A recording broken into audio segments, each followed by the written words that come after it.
A lot of people are talking about the Mandela Effect, and that number seems to be increasing every day.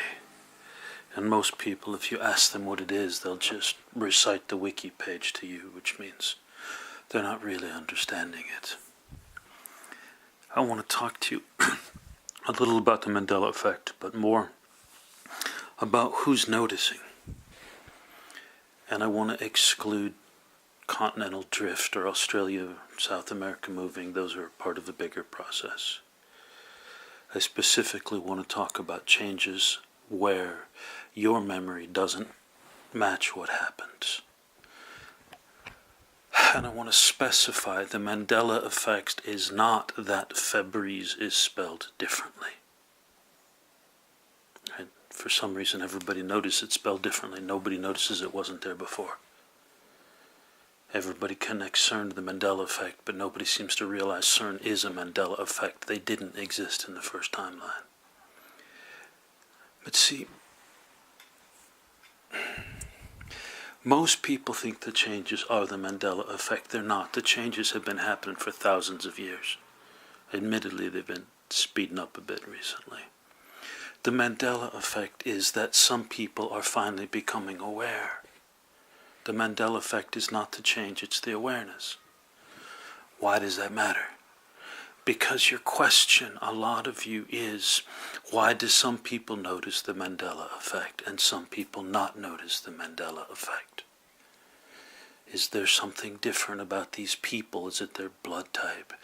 When you define the Mandela Effect as the changes, then you say there's something weird in the world or something crazy going on I can't understand. When you realize that the changes have been happening a lot longer than you've been alive, and the Mandela Effect is just the awareness, then the impossible to answer question about why do some people get it and some don't becomes a simpler question. Not why are some people involved in these big changes and some not, or the different timelines, different realities. There's only the one timeline. There's ones that used to be, but they're gone. There's only the one reality. And the question is, Mandela is the awareness that things have changed. Why are some of you aware? And there are many answers. And the most trivial, derivative answer, but also in some ways the most powerful, is fear.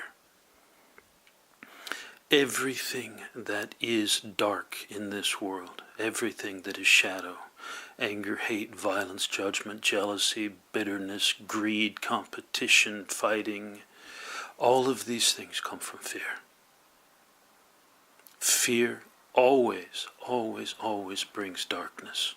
There's nothing healthy about fear. Fear is the thing of the dark side.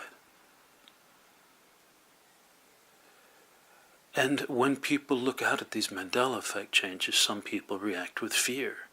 They say it's the Antichrist. They say it's the Illuminati, the aliens, the mind control reptilians from the fourth dimensions.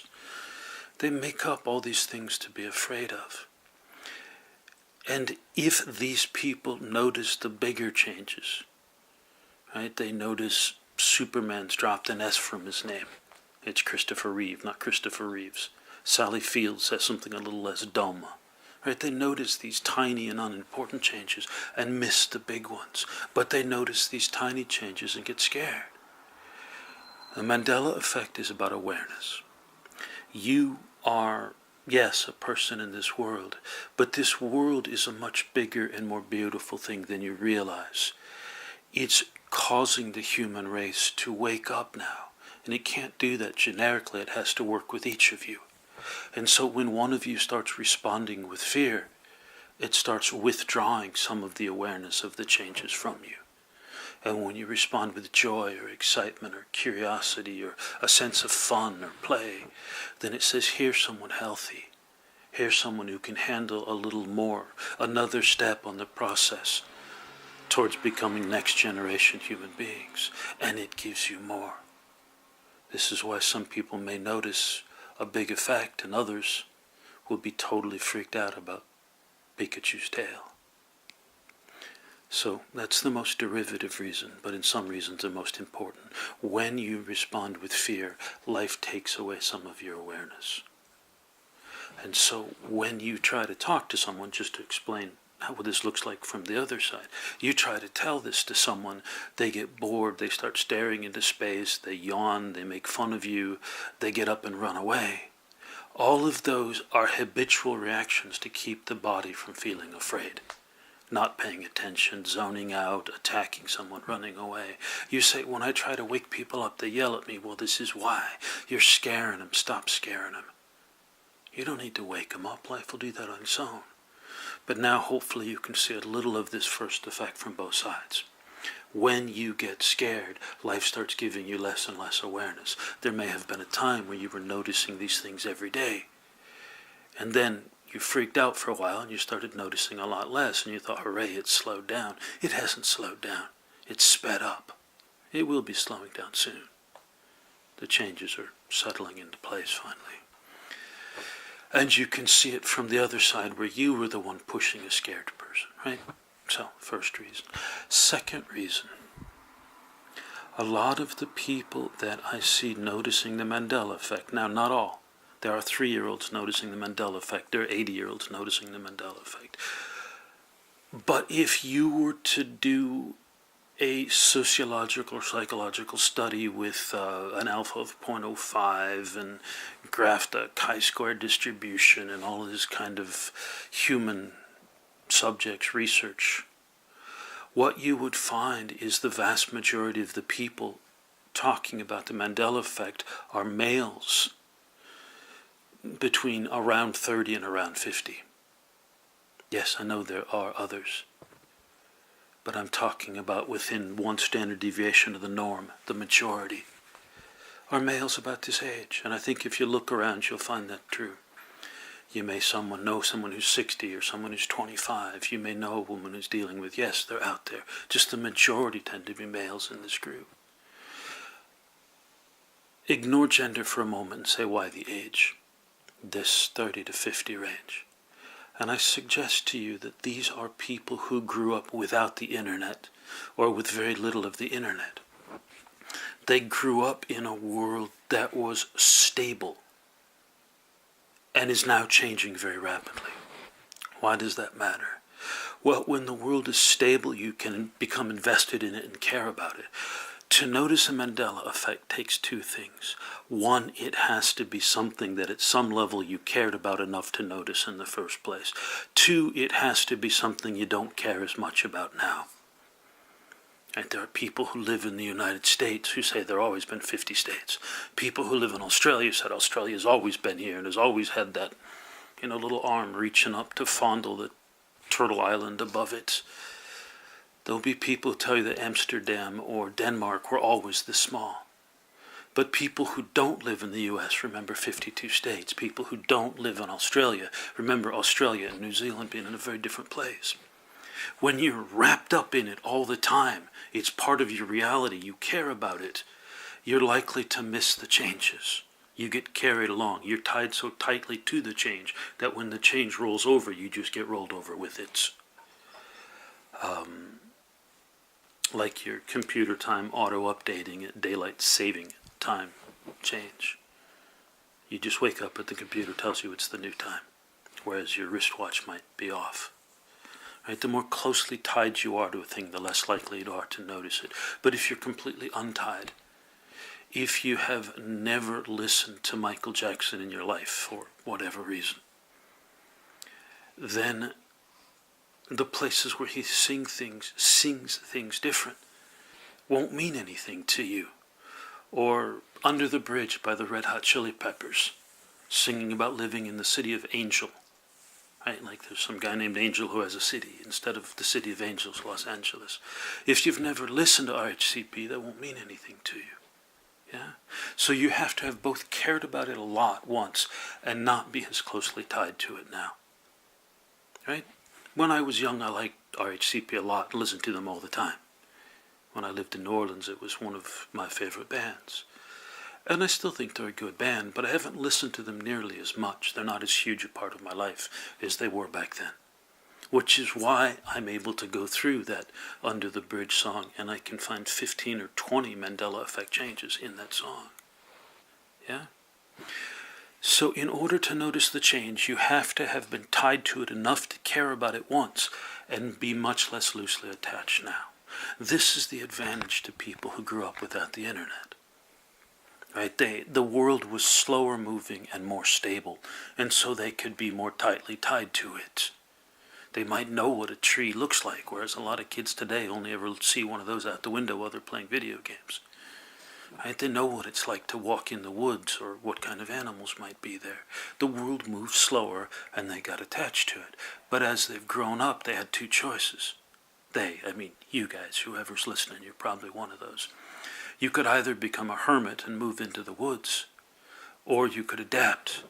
New video games, new computers, mobile phones, Twitter and Facebook and photo sharing sites and all of this stuff. You could either get into that or you could become a hermit. If you've gotten into that, then life is changing for you very fast and you're not closely tied into that. Yes, maybe you use Twitter. Maybe you post photos on Pinterest or make videos for YouTube. But it's not like you grew up with it and it was part of your life. There are 10-year-olds now who can't believe it was possible to exist without Facebook. You're not one of those. You're a later adopter. So the entirety of the world is something you once were closely tied to, and now, because it's been changing so fast, you have a much looser grip on it. Those are the two requirements for noticing the Mandela Effect. You between 30 and 50 generally have this advantage. People under 30, at least in much of the first world, grew up with the internet and don't have the isolation that those of us who are a little older do. Those in second or third world countries, maybe they didn't grow up as much with cell phones and internet. They may still be noticing this. I don't know. I haven't been to Brazil or Portugal or Uruguay to talk to their people about Mandela effects. They may still be showing some, but this I feel is the biggest reason for this age group. Now I don't mean to sound unkind, but after age 50, people become less flexible. I don't think most of you would argue with that. Older people, they get set in their ways, they know what's right, they don't much question the world anymore. Someone at 20 is questioning everything because they're trying to figure out where they fit. And that awareness of the world and willing to change and adapt to it, it decreases as you get older. So past about age 50, it gets harder and harder for people to accept that the world is changing or to notice it. So older people generally won't have this, younger people generally won't have this. Yeah. And why males? I'm not sure if I should even talk about that. Maybe we should just leave it that look at the people making videos on YouTube about the Mandela Effect. What you're going to find is 90% of them are males. That's not a bad thing, that's not judgmental. Look at the people making videos on sort of New Age spirituality. You'll find that 75-80% of them are female. Different people have different base alignment sets and are drawn towards different groups. So there are women noticing the Mandela Effect, there are little girls noticing the Mandela Effect, there are old people noticing the Mandela Effect. The majority are males between 30 and 50. There are a couple of other pieces that are important, and I risk boring you to sleep with details, but let me see if I can find a way to describe them that isn't too isolating or off-putting. Do you remember being a kid? Do you remember being small? Maybe 4 years old. And you said, I want to go across the street and, I don't know, pet the cat, chase the squirrel, pick the flower, whatever. And your parents said, no, don't go in the street. Going in the street's bad. And you said, oh, okay, going to the street's bad. And they could go inside and be inside for hours and you wouldn't think of crossing the street because mommy or daddy said it was bad. This is the nature of small children. Humans are a pack animal species. They evolved from wolves, not from house cats. Not literally from wolves, but from the wolf-type personality. Look at chimpanzees or gorillas or bonobos. They work much more as a pack, and a pack has a sense of hierarchy. If everybody went their own way, the pack would fall apart. Humans have an innate sense of hierarchy, and when you're very young, just like a very young puppy, you always assume the other guy's right. It's just sort of wired into you when you're young. And when you're old, you always assume you're right. Because, you're old and grumpy and don't want to listen. Get off my yard, you damn kids. That kind of thing when you get old and curmudgeonly. But see, between that time of being 4 and 84, there's this curve where you gradually grow in a balance. You grow more dominant, but less accepting. You say, it has to be my way or the highway. And generally, the older you get, the more that leads towards my way, and the less towards flexibility, and thus the less towards awareness. When you're sure you're right, you don't look around.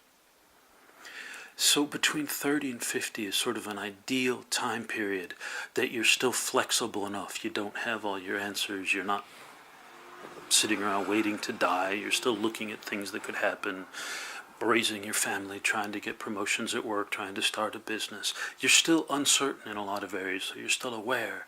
But you're also stubborn enough when you see something different, you can say, no, Bicky never had a tail. Right? You can't convince me otherwise, I'm certain.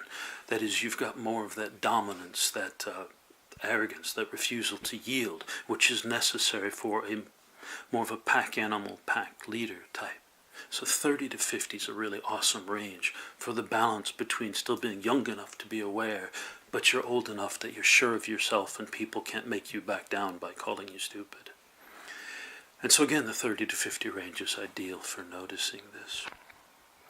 One other that may only make sense to those who followed this sort of New Agey mythology is that many years ago, a group of rebellious children began to be born into the world who were called the indigo children.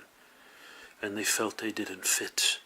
And they tended to struggle against rules and authority and all of the stuff that just wasn't right in this world. And it got them in a lot of trouble. And those indigo children have grown up and they're in that 30 to 50 range. And after them, there was a much more subtle and vulnerable group called the crystal children and others that have been born since then. But those indigo kids who've grown up are some of the best because they have, from the moment they were born, been predisposed to fight against that which didn't make sense and to stand up for that is right. If you were born in that generation, either you were one of those people or you grew up around those people and were affected by them, you're a bit of a system buster. Look, I don't care if all of the militaries in the world are behind this and, the biggest governments are supporting it. I think it's wrong. I'm going to say so. I don't care if everybody in the world says that, this religion or this cartoon character or this superhero, I don't like it, so I'm going to stand up against it. That is a once in the history of your species kind of thing. That these exceptional ones, this is where humans are jumping from a sort of proto-sentience, the primitive logical mind that plays chess and does trigonometry, stepping up into real sentience. And so the people who are the vanguard of that, the people who are knocking down the walls and making space that the later ones could then grow into, those indigo children types, they're far more inclined to notice the Mandela effect. So when you look around and you say, what do we all have in common? Why are we noticing it, not other people? I want you to keep in mind some of those ideas. One is fear. And if you notice that, then you can stop being afraid. Look, Mandela's happening, you can't change it. What good to be afraid? Even if you're all going to die tomorrow and you can't change it, there's no point being afraid of it. It's destiny. And if you're afraid, then you lose all your power to work to change it. So in your own case, quit being afraid. As far as teaching others, quit trying to force this on people who don't want to hear that. You're making them afraid. Offer them tidbits, and when they're curious, they'll come and ask for more. You're not a Frenchman shoving bread down a goose and nearly killing it so that you can have a fat pâté de foie gras. You're someone feeding a wild squirrel, offering a bit of peanut butter on bread and waiting till they come up and take it. And each day they ask for a little more and you know them better. Right? The idea of the dominance versus the awareness, the idea of the inherent flexibility, the idea of sense of personal strength, the people who grew up in a solid world are now in a much more flux-oriented world. All of these ideas and more are reasons that you guys are noticing. And any one of them might not be enough, but those who are noticing have many or all of these things. And those you've grown up with, maybe your children are noticing because they've been around you and you've taught them to think and perceive and be strong. Right? You guys are the core of this movement, and this is why. Not one of these things, but many of these things. A kind of perfect storm of opportunity to wake you up, not so that you can do anything. It's changing and we can't stop it. But so that you can be aware while it's happening. You're like a person sitting on a surfboard out in the ocean, looking at the beach. Right? And all the rest of the people are sitting there, I don't know, drinking beer or picking their nose. No idea the wave's coming. No idea the wave's gone past. You guys who are more aware, you're not going to stop the wave. You're not going to change the wave. But if you're willing to paddle like mad, you can catch that wave and have the ride of your life. This is the Mandela Effect.